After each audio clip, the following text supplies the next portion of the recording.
Hi, my name is Katarina Sullivan and I would like to welcome you to my YouTube channel.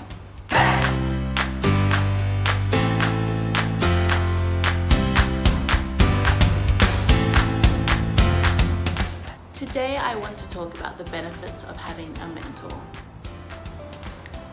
I work with a lot of young people whose focus is social entrepreneurship, which is marrying this idea of creating social change and environmental change and the idea of making money into a business where the business is making a real impact. While social entrepreneurship is not a new concept, it is incredibly difficult to find leaders in this field who have the time available to mentor.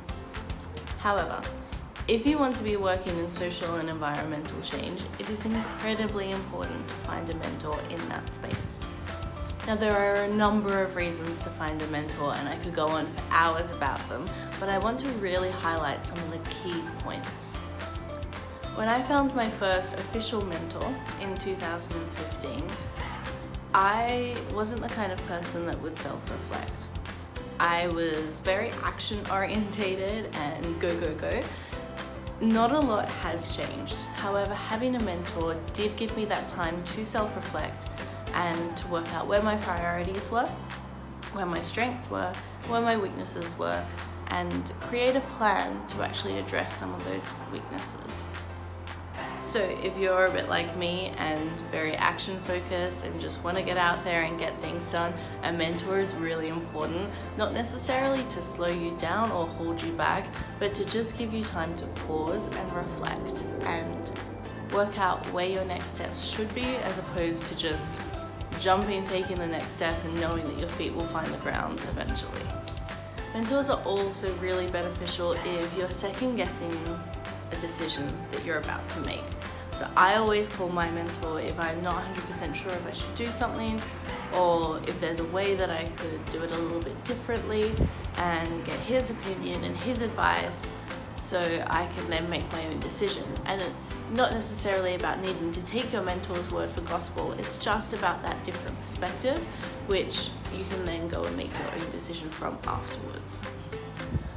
Entrepreneurship can be incredibly lonely, even when you have partner organizations and supporters and friends and family. Having a mentor just gives you that little bit of security that there is someone else on your side. Of course, the most obvious benefit in mentorship is someone that can work with you on your weaknesses, whether it's communication skills, writing skills, marketing skills. If you're able to identify some of those weaknesses, you can then find someone that will help you develop them so that they become a little bit stronger. We've all heard the saying, it's not what you know, it's who you know. And mentors are a great way of developing your network. And this can happen in a couple of ways.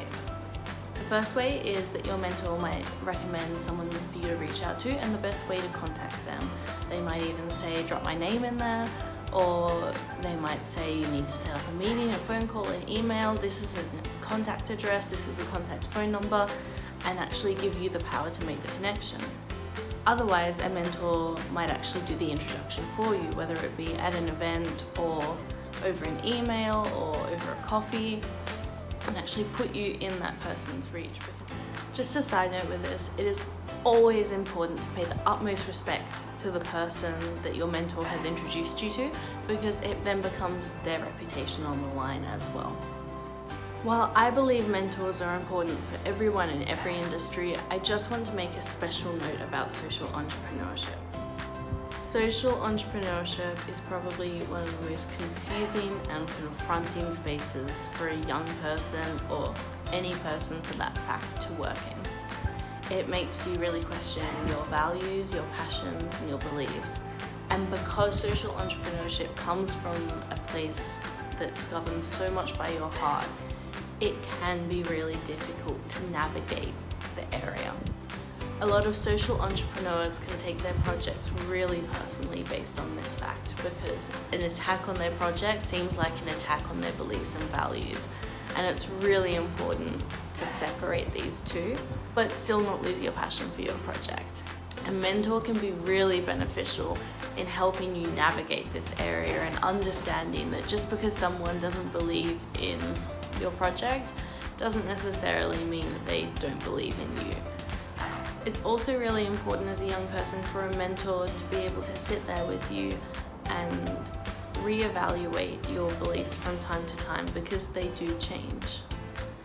There is an infamous quote by Batby which says, "He who is not a Republican at 20 compels one to doubt the generosity of his heart, but he who at 30 persists compels one to doubt the soundness of his mind." In a nutshell, this quote basically says that people in their youth are often liberals, lowercase l for Australian viewers, and are led by their heart. But as people mature and get older, they'll often become conservatives and are led more by their head. Now, it's a huge, big, contentious debate around that, and I'm not going to touch it, but it just highlights how much people's political views can change over time. And being in the social change space, your views will change with the economic, social, and environmental climate that we live in. And it's really important to have a mentor to guide you on that process and to keep you true to your values while giving you enough opportunity to be open to questioning them. The last thing I want to talk about is mutual mentorship, because it can be really difficult, especially in the social change and social entrepreneurship space, to find a mentor who is seasoned enough to give you advice, but also understands the economic, social, and environmental belief system you have, as well as understanding social media and the power of that in social change. And for me, I have a great mentor in business, but when it comes to social media, sometimes he's got some really, really strong ideas, and other times he'll just say, look, I don't think I can actually inform you on that. And that's why it's really beneficial to have some of my peers actually engage in mutual mentorship with me. The idea of mutual mentorship is when two people are working together to mentor one another. So maybe you sit down, you brainstorm ideas together, you plan events together, you help each other with your social media strategies, you give shout outs to each other on social media and your projects, and you come up with really cool, innovative ideas with your peer that you can both work on together and take feedback from each other's project.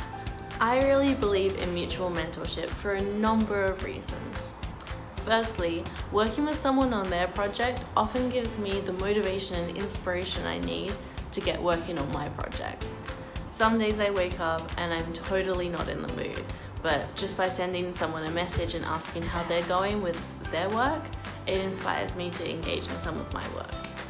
Secondly, I love being able to find opportunities for collaboration, and when you're engaging in mutual mentorship, it's really easy to find those possibilities because you're not approaching someone as, hi, I think we should do this together and let's find a way we can both fit in. You're actually working to both fit in with one another already. The third reason I love mutual mentorship is because by sitting down and analyzing someone's project, which comes really easily for me, I can actually then apply some of that to my own work. Sometimes it's really hard for me to sit down with a fresh pair of eyes and look at my projects and see where I can be taking them in a different direction. But if I sit down with someone else and look at their work with a fresh set of eyes, I can then start applying that back to my own work. The fourth reason I love mutual mentorship, especially when it's with someone that you actually really get along with, is it's a great way for super busy social entrepreneurs to find some social time. It's really cool to be able to sit down and connect with someone that just understands you. Sometimes it's hard for friends to comprehend that your time's a little bit all over the place. You might have to cancel on plans at last minute just to stay home and work on something, and it's actually important that you do that. Sometimes it's hard for friends to understand that just because you're working from home one day, it doesn't necessarily mean that you have free time. Having a friend who understands that as a social entrepreneur, you're going to commit a lot of social faux pas just because your time is so limited and you govern your own time, and having them be able to understand that because they're in the same space and probably are going to do the same thing in a week's time is actually such a relief. My big piece of advice around mentorship is don't just find one mentor. If you can, branch out to maybe 2 or 3 mentors that specialize in different areas. Find your mentor who knows all about business, find your mentor who knows all about social media and marketing, and find your mentor who knows all about sustainability or whichever social cause that you're investing in, and then find a couple of mutual mentors that you can work with. Not only will this expand your network by 5 or 6-fold, but it will give you a list of different perspectives to consider when you're going through and making decisions about your business. The next big question is how to find a mentor. It can be tricky because it takes you approaching someone and asking for their time. However, there are a lot of people who will willingly jump into mentoring. My advice is to create a list of people that you would be really happy to be mentored by or engage in mutual mentorship with, and ask all of them, because you may only get 10 to 20% that actually come back to you and say yes. So it's really important that you have a whole list for that reason. When people respond to you about mentorship and say yes, they might respond yes on certain conditions. It might be that they're happy to do it for free.